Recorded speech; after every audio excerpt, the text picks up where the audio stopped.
Mga katrops, welcome back ulit sa aking channel, Sports React PH. At ngayon nga ay pag-uusapan natin ang rason bakit nga ba hindi pinaglaro ni Coach Steve Kerr si Jayson Tatum laban sa Team Serbia. Pag-uusapan na rin nga natin dito sa ating panibagong video, ang balitang ayaw nga na pong kunin ng Portland Trail Blazers si D'Angelo Russell.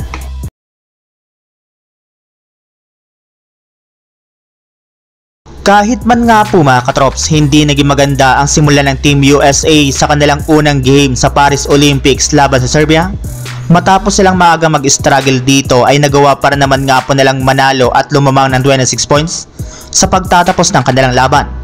At gaya nga po ng inasahan, pinangunahan nga po sila ng kanilang mga superstar na sina Kevin Durant na nagdala dito ng 23 points sa kanyang 8 out of 9 shooting sa field goal, 5 out of 5 sa 3-point line.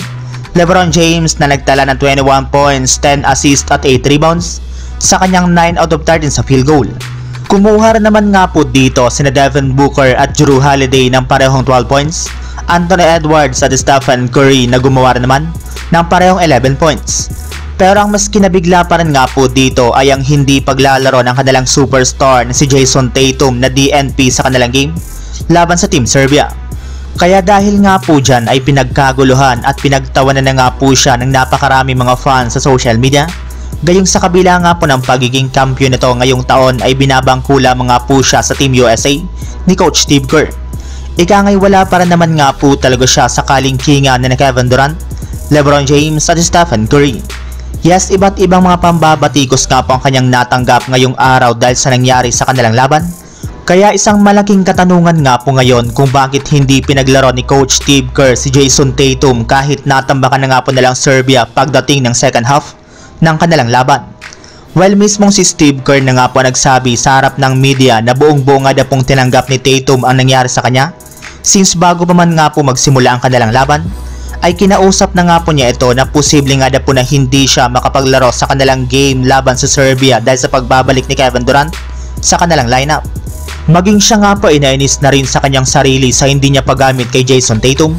Ngunit sadyang ito nga pang nararapat niyang gawin since hirap nga po talaga sila na gumamit ng lampas 10 players sa isang game na meron lamang kabuang 40 minutes.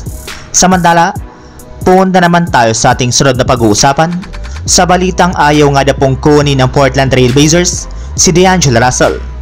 Naibalita ko na nga po sa inyo mga katrops na isa nga po si D'Angelo Russell sa mga manlalaro na ipinang-offer ng Lakers sa Portland Trail Blazers upang makuha nila si Jerami Grant sa trade ngayong offseason.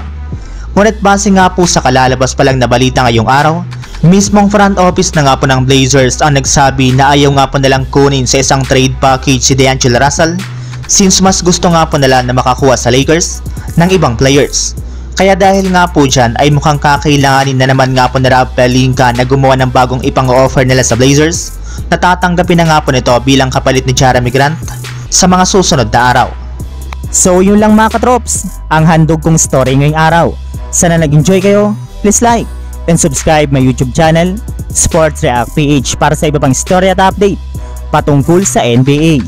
Kita-kits muli sa ating susunod na video.